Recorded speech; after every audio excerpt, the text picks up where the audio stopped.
Salut les copains. Tu laisses parfois la vaisselle s'accumuler dans l'évier. Tu ressens une pointe de culpabilité. Tu te demandes pourquoi ce petit geste devient par moments une montagne infranchissable. Et au plus les jours passent, au plus cette montagne de vaisselle t'empêche d'avancer. Et si cette vaisselle sale te parlait? Oui, parce que cette vaisselle a des choses à dire sur toi et sur ton état intérieur. On va découvrir ensemble comment cet évier rempli à ras-bord peut en dire long sur ta santé mentale et t'aider à retrouver de la légèreté dans ta maison. Mais avant ça, n'oublie pas de t'abonner à la chaîne, rien ne se perd ou presque. Tu cliques sur abonner, puis tu cliques sur la petite cloche, comme ça tu restes au courant avant tout le monde des nouvelles vidéos qu'il y aura ici sur cette chaîne. T'as saisi? Pourquoi est-ce qu'on laisse cette vaisselle s'accumuler? Pourtant, désencombrer son évier devrait être plus facile que désencombrer sa maison. Mais serait-ce un effet domino? Il peut y avoir plusieurs raisons à cet état. Le cerveau est en surcharge. Quand on est surbooké, même une petite tâche comme rincer une assiette peut sembler aussi difficile que gravir l'Everest. Et c'est souvent un signe que ton mental a besoin de souffler. Donc évite déjà de te surbooker. Essaye de répartir tes tâches pour équilibrer ta journée, voire même ta semaine, en sachant qu'il y a des choses que tu dois faire quotidiennement. C'est peut-être aussi de la procrastination camouflée. Repousser la vaisselle à plus tard, c'est parfois le reflet d'un quotidien désorganisé. Oui. Et cette assiette oubliée devient comme la pointe de l'iceberg qui émerge. Donc, pense peut-être à te réorganiser. C'est peut-être même encore un mal-être plus profond. Quand l'énergie n'est plus là, les tâches du quotidien deviennent floues, sans importance, voire secondaires, et même peut-être tertiaires, ou alors vers l'au-delà et l'infini. Et cette vaisselle qui s'empile, c'est parfois le cri silencieux d'un moral à plat. Le fait aussi de ne pas avoir de routine, c'est des fois pas de vaisselle. En télétravaillant en freelance, sans horaire ni cadre fixe, tu peux très vite partir en vrille. Pas d'horaire, pas de programme, pas de routine dans l'organigramme. Et la vaisselle peut devenir la dernière roue du carrosse. Mais si je te disais que faire la vaisselle te ferait du bien. Ah ouais, ça je voudrais bien savoir comment. Pourquoi la vaisselle me ferait du bien?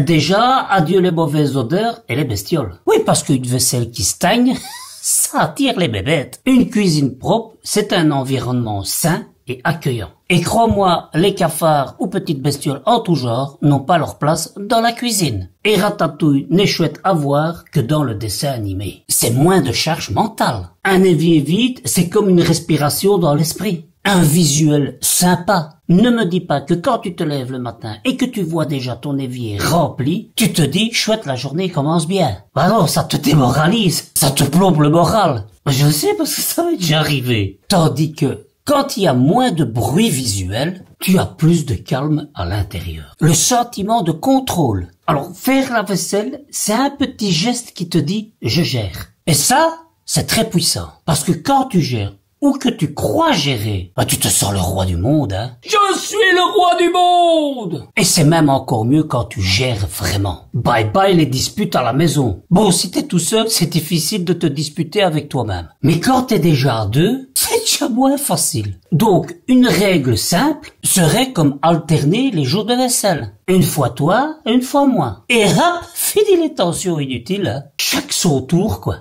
D'ailleurs, nous, pour éviter les disputes, ce qu'on a imaginé à la maison, c'est de répartir les charges entre les enfants. Étant donné que la plupart du temps, c'est moi qui fais à manger, qui fais les courses, des fois en alternance avec ma femme, on s'est dit que les enfants pourraient participer aussi en faisant les tâches ménagères en ce qui concerne tout ce qui est autour du repas. Donc on a imaginé avec eux un tableau avec la répartition des charges et c'est eux qui ont choisi les charges qu'ils allaient effectuer. Alors on a pour cela décortiqué tout le repas à partir du moment où on va commencer les repas jusqu'à la fin. C'est-à-dire savoir qui va mettre la table, qui va la débarrasser, qui va la rincer pour la mettre dans le lave-vaisselle, ou bien si le lave-vaisselle est plein, qui va laver le reste de la vaisselle, parce qu'on va pas laisser tout ça déborder dans l'évier, ou sinon on est reparti dans le chemin qu'on vient d'expliquer, qui débarrasse la table des affaires qui doivent aller dans le frigo, dans les armoires, qui se charge du plan de travail, de débarrasser aussi le plan de travail, de le nettoyer, de nettoyer les planches si elles ont été utilisées, qui débarrasse le lave-vaisselle quand le programme est terminé. L'air de rien, en faisant l'agencement de toutes les choses qu'il y a autour d'un repas, on s'est rendu compte quand même qu'il y a pas mal de petites tâches comme ça qu'on oublie mais qui sont bien présentes. Et donc les enfants ont fait leur choix, ils savent ce qu'ils doivent faire quand ils doivent le faire, et ça évite pas mal de disputes. Enfin, presque. Ça reste quand même des frères et des sœurs, et il faut de temps en temps quand même se titiller, ou sinon on a toujours trop l'impression que tout va bien. Dis-moi de ton côté si toi aussi tu as trouvé des systèmes pour faire en sorte que cet évier ne soit plus tout le temps en train de déborder. Allez, quelques petits conseils bonus. Chi va piano va samo. Donc commence par une petite assiette par exemple, pour voir. Mais tu verras que souvent le reste suit tout seul. Parce que c'est démarrer qui est compliqué. Après une fois que le moteur est lancé, même s'il va doucement, il est lancé. Prends l'habitude, après avoir mangé, de faire directement la vaisselle. Alors c'est vrai que si tu mets cette routine en place dès le départ, tu risques de moins cumuler la vaisselle dans l'évier. Et puis si ton évier est déjà rempli et que tu prends l'habitude de déjà nettoyer ta vaisselle dès que tu as mangé, tu n'accumuleras déjà plus dans l'évier. Et si tu es seul, c'est pas compliqué. T'as juste une assiette, une fourchette et un verre à nettoyer, à la limite la casserole que tu as utilisée. Et si tu prends en plus pour résorber la vaisselle que tu as déjà dans l'évier, la technique des 5 minutes par jour, tu verras qu'au bout d'un moment, ton évier sera vidé. C'est un peu comme allumer une toute petite bougie dans une pièce super sombre. Ça te donne déjà une étincelle d'espoir. Et comme mon grand-père disait, quand tu n'arrives pas à vider ton évier, commence alors par vider ton esprit et tu verras, tu vas y arriver. Allez, j'espère que ces petits conseils pourront t'aider à vider ton évier. N'oublie pas que tu peux me retrouver tous les jours sur Telegram. Chaque jour à 9 heures du matin précisément, tu as un petit conseil bonus pour aller encore plus loin dans une maison plus sereine, dans une vie plus simple, plus facile, pour profiter vraiment de l'essentiel. Allez, je te dis à très bientôt pour de nouvelles aventures. Moi, je t'attends de l'autre côté, sur TT, sur Lélé, sur Telegram. D'ici là, porte-toi bien. Salut les copains.